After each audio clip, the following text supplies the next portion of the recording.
Good morning. This is James Poole, pastor of the Welsh Tract, Old School Baptist Church, coming to you once again with the gospel of our Lord and Savior, Jesus Christ.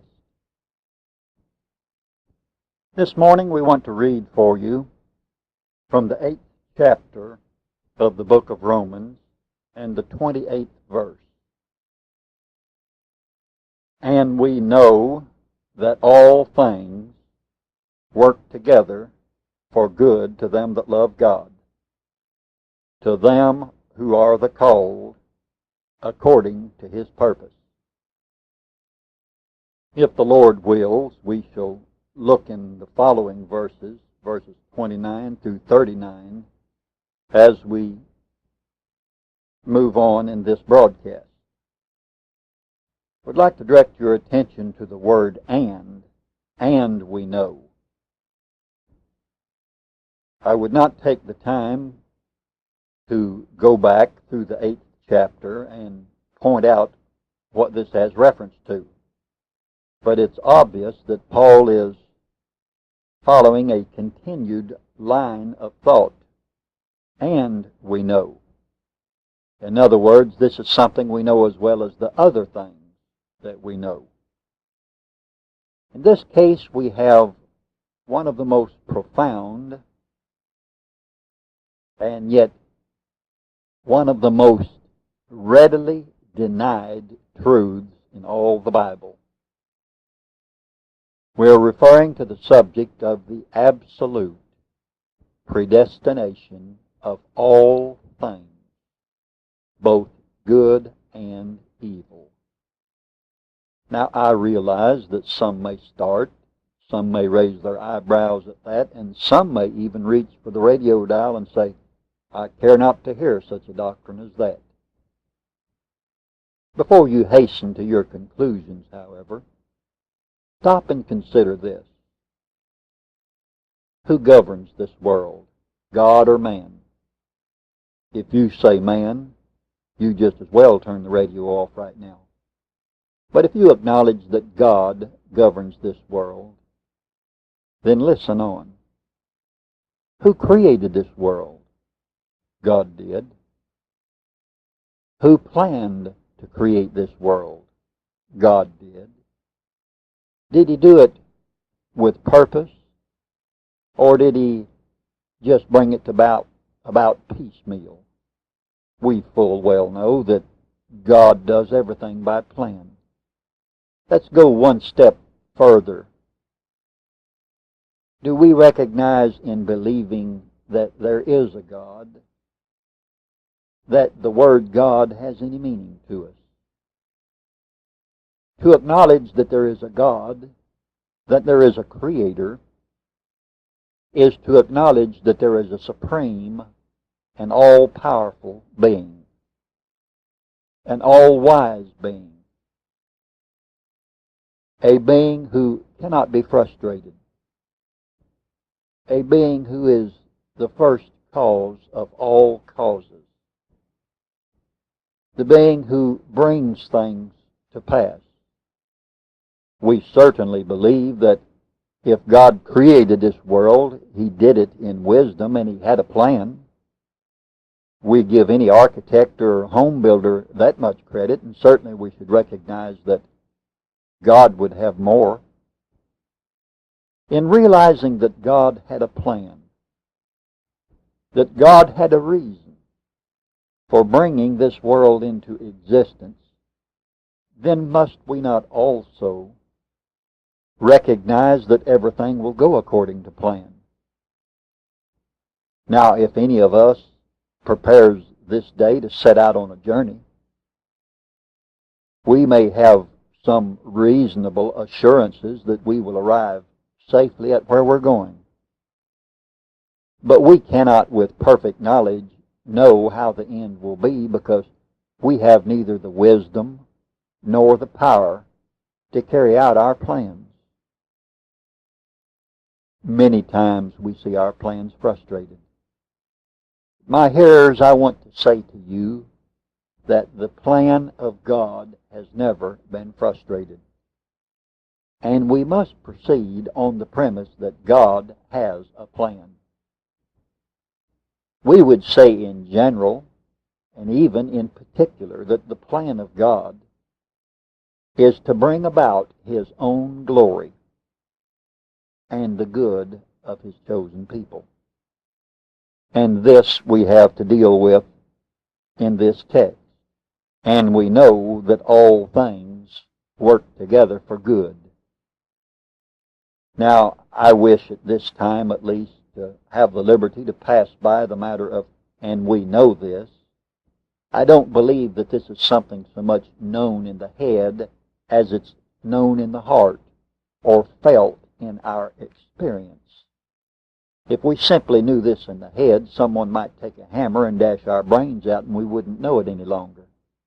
But if we've been taught this in the inward man by the Spirit of God, then it might linger with us till the day we leave this world. But what is it we know? We know that all things work together. Now, we raise this question because others have raised it before us with different motives. Does all things mean all things? We have heard some people who would be foolish enough to say, well, yes, all things, but everything isn't a thing. That's sort of a roundabout way of saying they don't know what they're talking about, I suppose.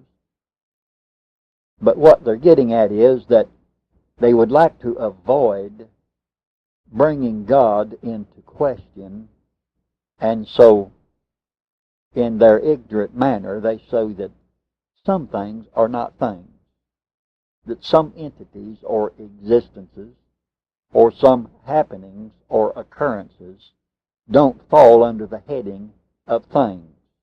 To be very specific, there is a group of people in this world whom I would call conditionalists, the same as workmongers and Armenians and freewillers, who would say that sin is not a thing.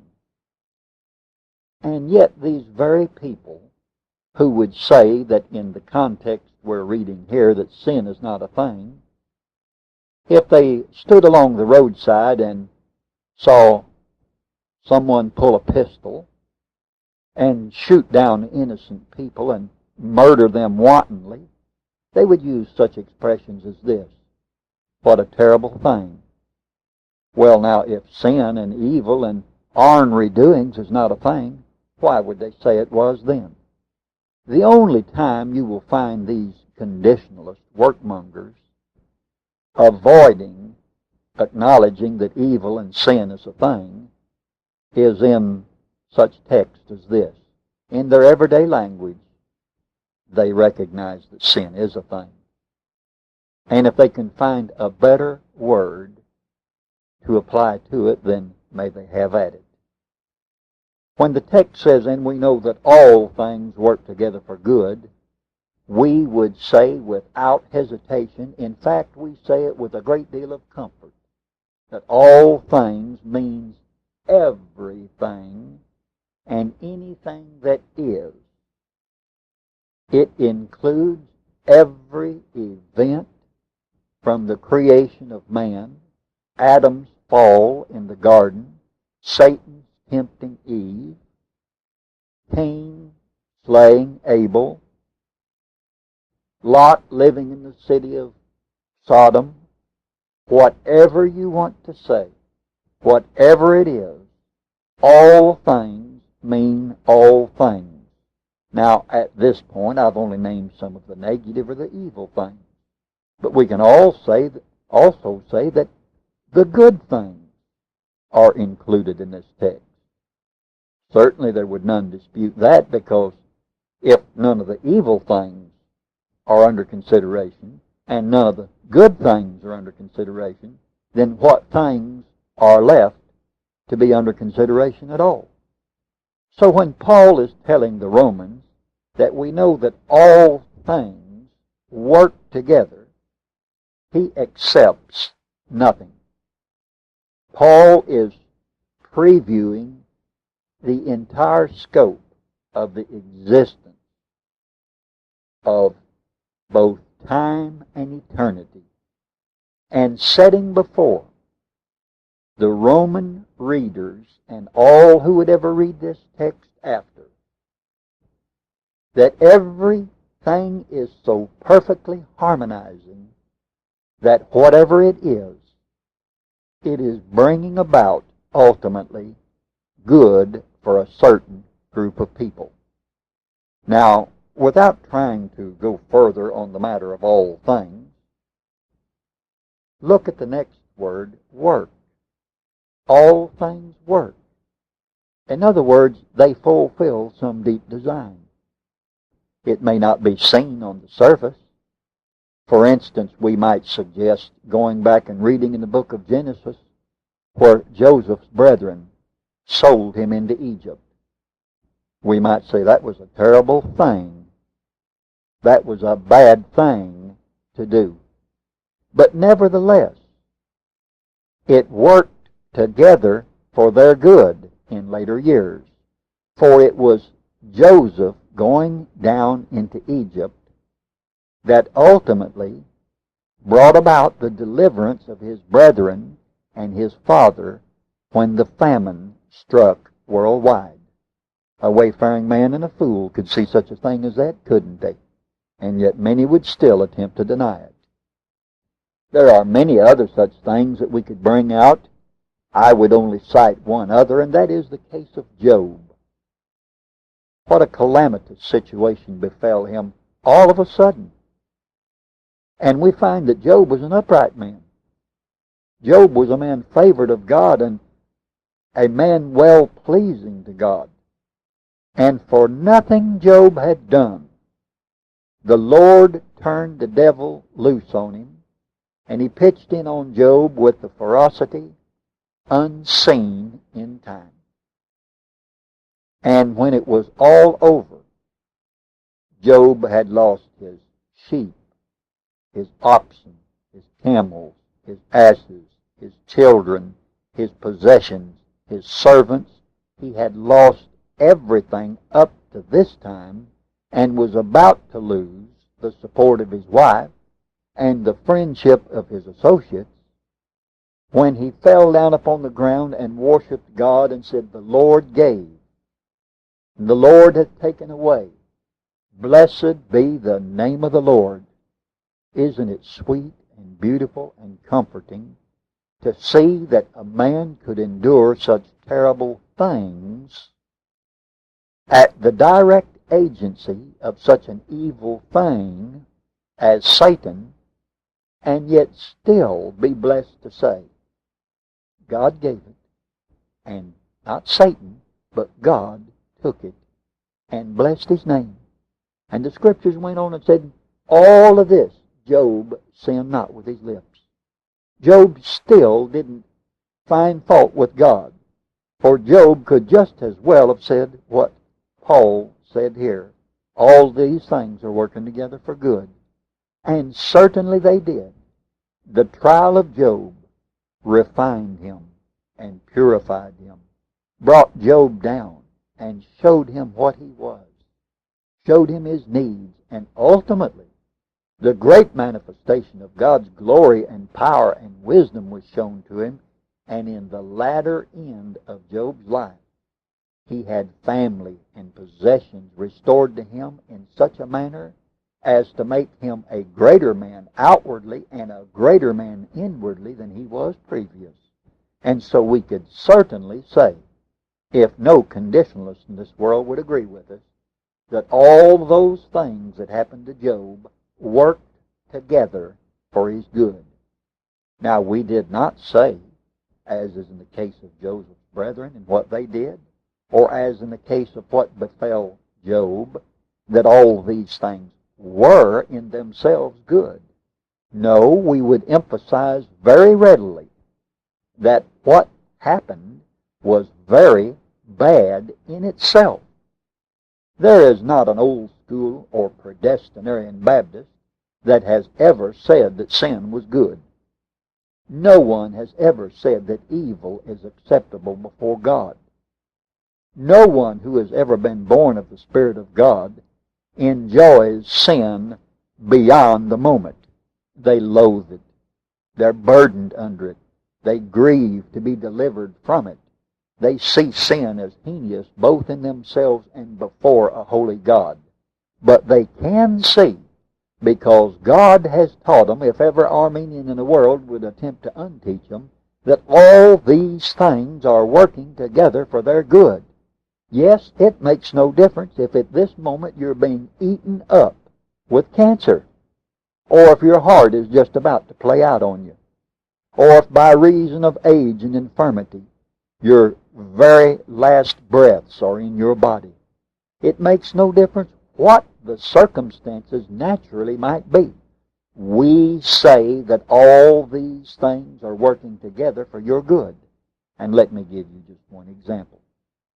There is not anyone listening to my voice that believes that salvation is of the Lord, and that those who are saved are going to heaven, but what they will also acknowledge, that they will be better in heaven than they are in earth as regards their circumstances.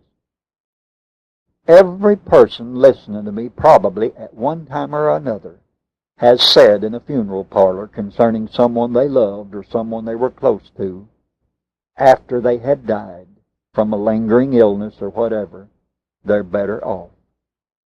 We know what they mean by that, and we agree with them, if they belong to the Lord. For a person is so much better and fully better off in the presence of God than they are in the presence of men, that it cannot be calculated. The Apostle Paul says, "For to me to live is Christ, and to die is gain." Now I would ask you, do you believe that? You say, "Yes, I believe that, but I don't believe what you're saying about all things working together for good." Well, let me ask you this then. If you believe that dying is gain, and you want to yelp and holler and carry on, because you say if some drunk gets out here and runs their car down the wrong side of the road and kills your dear Christian family, that was a horrible thing, and God didn't have anything to do with it, and it didn't work together for good, then pray tell me, if it killed them and they went to heaven, wasn't it better for them to have died and gone to heaven than to live here in this life and continue in this body of sin and death? Pause and think. There is no circumstance in this life, no matter what it is, but what it will not come under the statement of what Paul has said to the Roman church here. And we know that all things work together for good. No, all things are not good. We do not say that. But we do say that all things work together for good. Now, we want to qualify that. Not because we desire to, but because the Apostle Paul qualified it. And the way we want to qualify it is in the same way he did. We say all things work together for good with no exception. And that is true. But we do say all things work together for good by limitation. And what we mean by that is that it is applicable only to a certain category of people. All things are not working together for good to the world at large. I would venture to say that nothing is working together for good to the reprobate, to those who are those directed by God's eternal wisdom to have their lot in the lake of fire with Satan and his host. Those who are outside of Christ, who know not his love and have tasted not his grace, will never know anything about the affairs of this life working together for good. For I say to you, they are not working together for good, but rather every breath they breathe and every incident of their life is nothing but a heaping up of a further condemnation of them in the last day. For when the books are opened, and they are judged out of those books according to their deeds, the longer they have lived in this world and the more things involved in their life, the more there will be for them to be condemned by. Because every breath they breathe outside of life in Jesus Christ is breathed in enmity against God. Mark you well and make no mistake about it. A sinner cannot please God. He does not please God, nor does he have any desire to, and God has never taken pleasure in any part of a sinner. The only pleasure God has ever had regarding a sinner is in the saving of his chosen ones. When the Scripture says, and we know that all things work together for good, it says, to them that love God. Now, if you was to come to me this day and say, well, preacher, I sure don't believe it worked together for good when a fella pulled a knife the other night and cut me half up. Well, if you're one of those that don't love God, I'll agree with you. It didn't work for you good. It probably caused you a lot of misery. But if you belong to the Lord, if you're one of those that is included in them that love God, it makes no difference if he carved you up with a meat hatchet or with a paring knife, or if he shot you full of bullet holes, or if he fed you rat poison or whatever. It makes no difference. Whatever occurs in your life, if you're one who loves God because he has first loved you, then all things are working together for your good. You say, well, I simply can't see that. Well, I would have to reply that you've just diagnosed your own case you can't see. And the reason you can't see is because God has judicially blinded your eyes. And having eyes to see, you see not. And having ears to hear, you hear not. And there's no way you can understand or believe or rejoice in the truth that the saints of God can in this text, because you simply don't love God. Yes, I know you may pay lip service to God, and you might profess to love God, but God knows the heart, and he looks on the inward part and not on the outward part. And the Lord himself said, not every one that saith unto me, Lord, Lord, shall enter into the kingdom of heaven, but he that doeth the will of my Father which is in heaven. Now, what is the will of the Father? And this is the will of the Father, that they might all know him. Who is the all that might know him?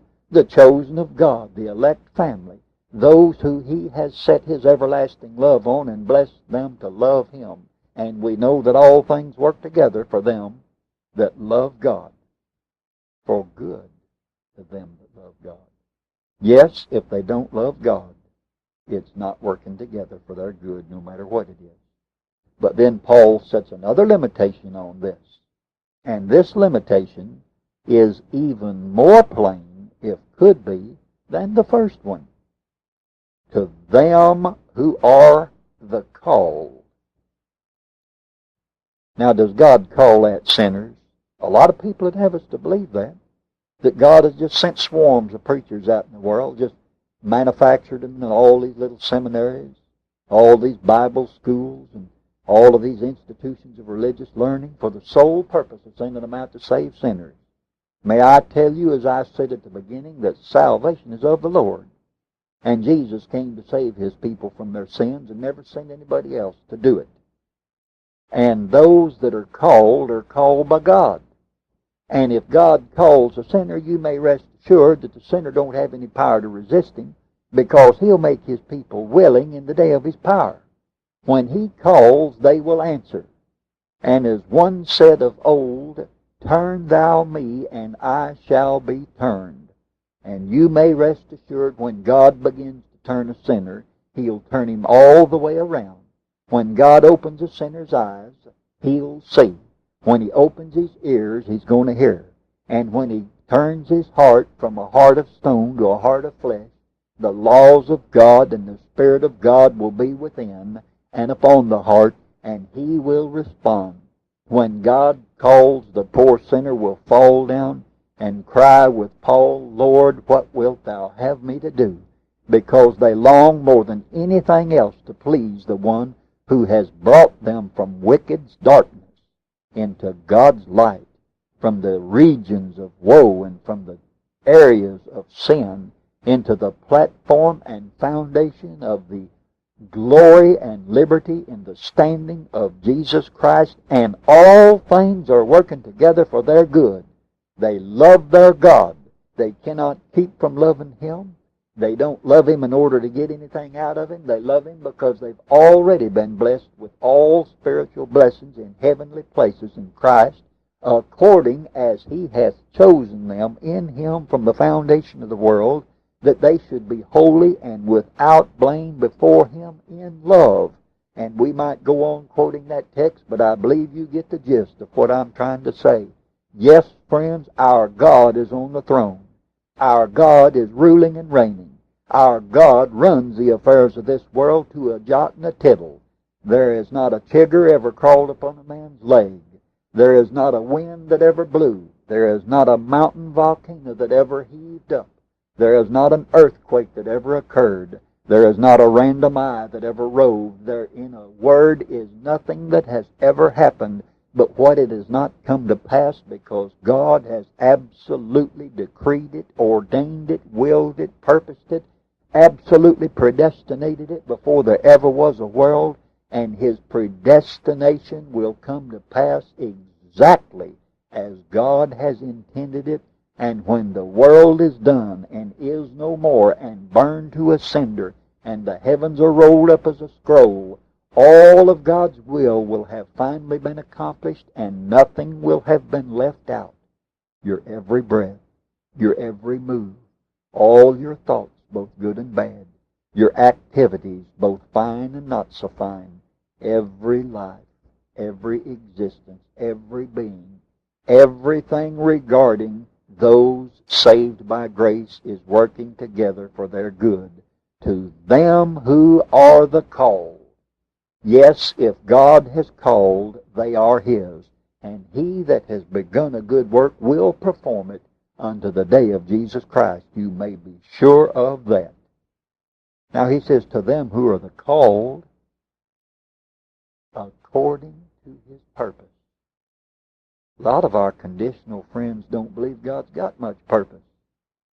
They say that things happen because the sinner does it, and God just has to react to it. To hear them tell it, it's some sort of a religious chess game. Man makes a move and God tries to check him. Man makes another move and God tries to out-check him. No, let me tell you, God has a purpose, and His purpose reaches to every facet of life. His purpose reaches to our birth. It reaches to our breath. It reaches to our demise. It reaches to our slumbering dust in the grave. It reaches to our resurrection. It reaches to the worlds beyond. And when we see our God sitting in His majesty upon the throne, we're made to want to say with those 24 elders, worthy is the Lamb, great is our God, for He hath all power, He hath all wisdom, and He hath all things firmly in His hands.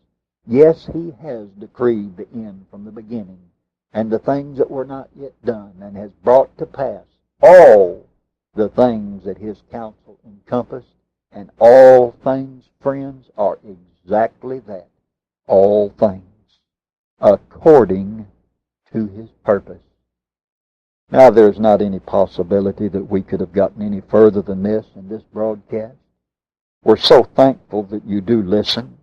We trust that before we continue in going through these next verses in our next broadcast, that you will, by God's grace, sit down and prayerfully look at the verses that follow and recognize that God's will won't be frustrated. God will have His will accomplished, whether the sinner is pleased for it to be that way or not.